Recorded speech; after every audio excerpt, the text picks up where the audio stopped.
Hello and welcome to episode 6 in this series of videos where I share my journey in the creation of William Hanna Limited, in the hope that it might help you if you're looking to make a change or looking for some inspiration or looking to begin your own entrepreneurial journey.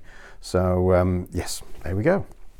So last time even, we talked about how I'd got some samples created of my notebooks and that I'd given them out to friends, trusted ex-colleagues, etc., to give them a bit of a go and to see what they thought. And it was quite an interesting experience, and it's one that I think you really have to be prepared for and embrace openly, because at this point you've created this thing, this vision, in my case, a leather notebook, and you're very proud of it and you think that it's perfect, but other people won't. And given that you're not going to buy all of your own stock, you've really got to solicit that feedback and learn from it. And in my case, I think the feedback was generally very good, but I'd got this vision of creating a luxury notebook brand, and part of the feedback was that in the format that I was handing it around,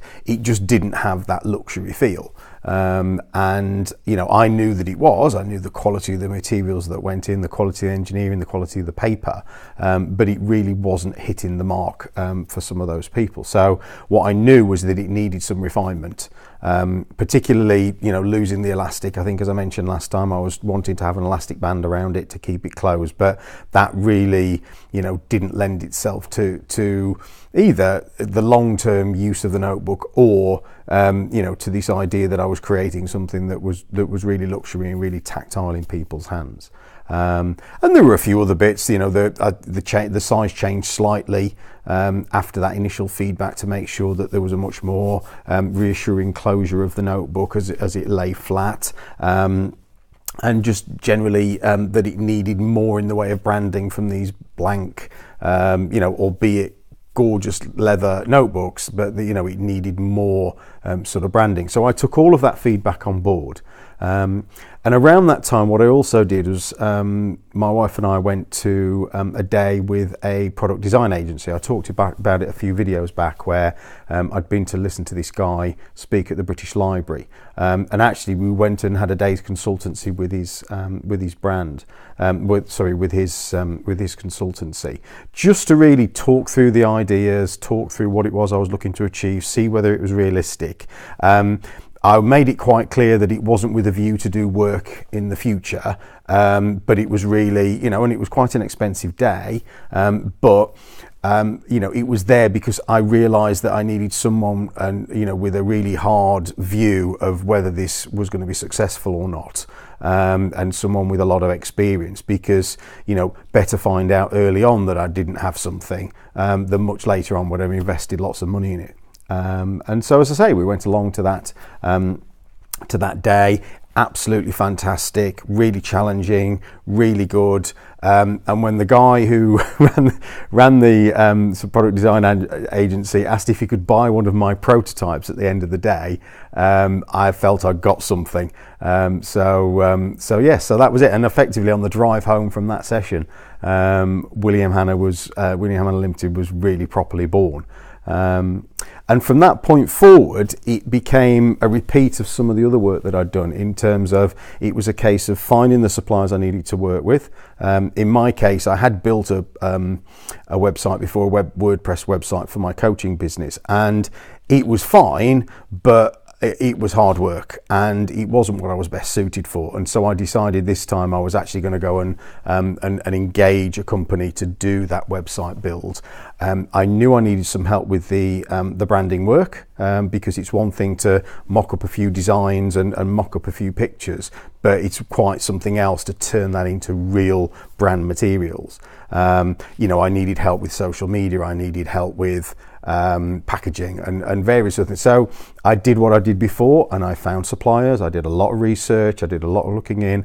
I took recommendations wherever possible. I've always been a great believer that personal recommendations from trusted friends or people that who've been in this situation before, I always think that they are just the best place to start. And it proved that for me, that found an absolutely wonderful branding agency who were also able to develop the website in this thing called Shopify that I'd never actually heard of before, which has turned out to be absolutely wonderful. And so, you know, they did all of that design work for me. They put me in touch with a social media agency who were able to sort of help me to articulate my sort of social media voice, as it were. Although I will talk about that in another video, because actually I've learnt an awful lot about social media since then. I'm not particularly good at it, I don't think, but I've learnt a lot, and I think I'll share that as a separate video. They put me in touch with a video agency who created the most beautiful video to sort of articulate the product. I went off and found my own packaging companies, spoke to a few different companies, told them what I wanted, and it all comes back to, and I think all the way through the whole product, was going to meet with people face to face, talking to them, explaining my vision, explaining what it was I was looking to achieve, listening to their advice, listening to their experience, and together we seemed to come up with things that just worked.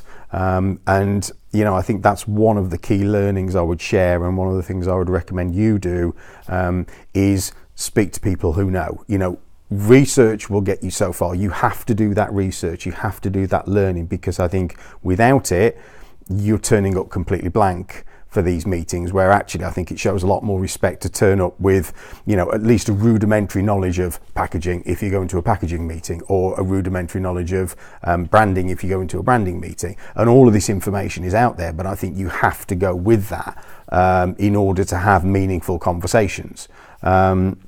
So I certainly did a lot more of that research that I've talked about before. And the other thing was, through that whole process, which really took us from the go, through the creation of packaging, through the creation of the website, through the creation of the brand, through all of that, it's vitally important that you maintain your vision. What is it that you are doing this for? What are your core principles? I've talked in some of my daily posts about the single sheet of A4, and I passionately believe in that if you can't articulate it on a single sheet of A4, it's too complicated. And so you have to keep refining it and refining it and refining it until you get it on that single sheet of A4, and anyone can pick up that piece of paper and go, I know what you're about. And that works for whether you're creating a brand, whether you're creating a company, whether you're creating a consultancy, whether it be your life goals. It's, if you can't fit it onto a single sheet of A4, and I don't mean in the world's smallest font, you know, if you can't fit it into a readable A4 single side, then I think you need to keep refining it until you can. And I did that, and that was documents that I could share with sort of key people during that particular process. So they always knew what it was I was aiming for. I knew what I was aiming for, and so we didn't need to compromise on anything, and everything was clear. So so that part of the process, say, took us from samples through you know, so the creation of all of the elements around it. You know, in my case, there was quite an investment.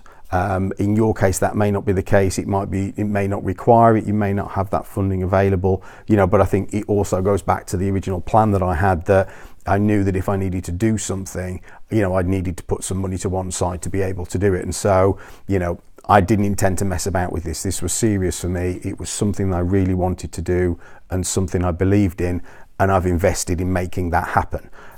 You know, there are certain things that you can bootstrap, I think is the term, but I think if you're trying to launch a luxury notebook brand, then you can't do things by halves, and you can't do things on the cheap. You know, you have to have that luxury ethos and that quality ethos through everything that you do, and that is going to take investment, and that's what I personally did. But you know, other routes are available. You know, you could grow a lot earlier. You know, that's entirely up to you. Depends what it is you're looking to do. But in my case, that was the only way that I could see to do this. Get people who knew what they were doing, listen to them, have a very clear vision, invest, and between us we came up with something quite special. So there you go. That's taken us from, as I say, from sample creation through to the point at which the store opened. Yes, next time I'll talk to you about what happened after the website opened, and how the tumbleweed went blowing past. But yes, I'll save that for next time. All that remains for now is to say thank you very much for listening and watching. It's a video, I need to remember that. So thank you very much for watching.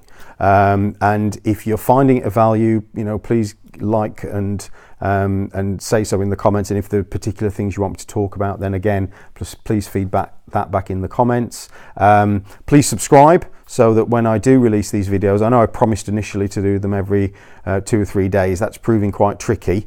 I think I will get better at it, but for now I'm definitely managing the pretty much once a week. So I will continue to release these as I can once a week. And if you think anything that I'm talking about here might be of value to someone by all means send them over, and hopefully they can learn from my experience too. So thank you very much for watching, and I will speak to you next time.